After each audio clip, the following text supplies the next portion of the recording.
او بل تا چې ولې په دغه کې چې اروشا کشمیری رحمت الله علیه او دا رقم په عالمګیري کې سو یا په شامی کې یا په در مختار کې لیکلي دي. نو ما درته ویلې دې مختصر جواب ما وختي درته وکړي چې هغه اقوال چې علامه انورشاه کشمیری رحمت الله علیه یا عالمګیري یا په در مختار کې لیکل سوي دا ګرد مرجوح اقوال دي، غیر متابعي اقوال دي. په غیر متابعي اقوالو باندې عمل کول دا چیز دي، دا د جاهل سړي کار دی. دا د خرق اجماع ده. په شاذ اقوال باندې کمزور اقوال باندې عمل کول دا خرق اجماع ده. نو ځکه د اجماع مخالف خلک به دا کار کوي. ويتبع غیر سبیل المؤمنین دا د بدعتیانو کار دی، د اجماع خلاف عمل کوي. نو دا چې سلو دا د هغو طریقه ده، دا زموږ طریقه نه ده. موږ چې کوم چې هغه په مطابقي اقوال باندې د فقه حنفي عمل کوو. ښه، امداد الفتاوا او دا رقم احسن الفتاوا په دې دواړو کې دا رقم خبر لیکل هغه دغه عمل لره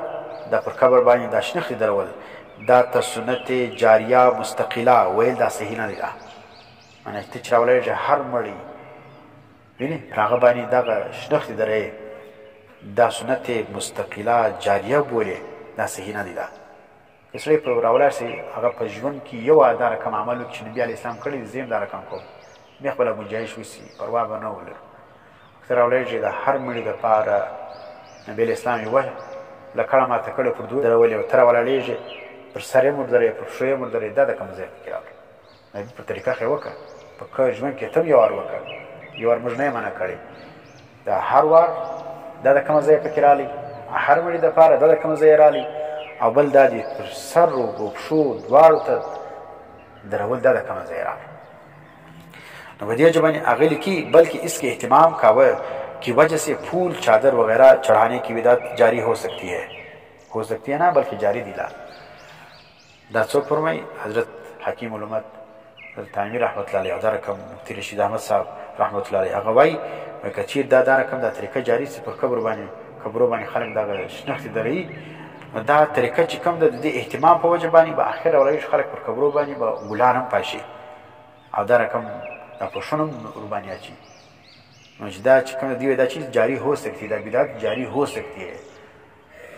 دی دا خالی چیز کوي کله دا جاری سي لیکن موږ دا ویني چې دا بدعت اوس بالکل جاری हो सकती है څونه بلکې جاری دي دا موږ وینو دا په دې وجه باندې دا عمل کوم دی دا پر قبر باندې شنخت درول دا د اهل سنت کار نه دا د بدعتیانو د احمد رضا خان د بریلیانو کار دی. دا زموږ خلک چې دلته کې د جهالت پر بنیاد باندې یا خبر نه دي دا هغه چې په دې کې ثواب دی ویني وای دا د نبی اسلام سنت طریقه ده او د بریلیان سي د ټول ګوټیان بریلیان دا بیا دلته پکور کې هوا ور کې وای دا چې د نبی اسلام سنت طریقه ده زموږ د اسلاف طریقه ده دا زموږ د مشرانو طریقه ده. اسلام مشران محمد رضا خان د هغه طریقه ده دا علماء دیوبند متړه غونه دي د قاسم علوی رحمت الله پر قبر باندې رشید احمد بنبوی رحمت الله پر قبر باندې دا رقم د مولانا اشرف علي تانوی رحمت الله پر قبر باندې دا رقم دارالعلوم کراچي د پاکستان چې راځي چې کوم علماء د دیوبند دغه پر قبرو وګوره بنوري صاحب قبر موجود دي رحمت الله علیه. دا رقم د مولانا عبدالحق حقانی صاحب قبر موجود دي. دا رقم د مولانا سمیع الحق شهید رحمت الله قبر موجود دي. د مولانا حق نواز جنگوی رحمت الله قبر موجود دي. دا رقم د علي شیر حیدری رحمت الله قبر موجود دي. دا رقم د مفتی رفیع عثماني صاحب قبر موجود دي. دا رقم د مفتی محمد شفیع صاحب رحمت الله قبر موجود. دا رقم د ډاکټر عبدالحی عارفی صاحب رحمت الله قبر موجود دي. دا ټول قبرونه موجود دي. که ورکلی سي خو ورته ویې ګوره که نه سي ورکلی خو په نیټ باندې سرچ وکړه په ګوګل باندې وګوره ګوګل کې به دا ګډ تصویران د راسي د اکابر علماء دیوبند کم قبرونه سره کمولو او بل دا د جنت البقیع کې او جنت المعلا کې یا چې سعودي کې چې کوم قبرونه دي د صحابو قبرونو په هغه باندې شختې ولاړې دي تابعین او تبع تابعین قبرونه باندې شته پر هغو باندې دا مزارات موجود دي پر هغو باندې ګلان پراته دي پر هغو باندې دا هغه قبرونه دا رقم پاخه دي. نو دا په قبر پخول او قبر چې کوم دي ګلانو باندې اچول پر قبر باندې درخت درول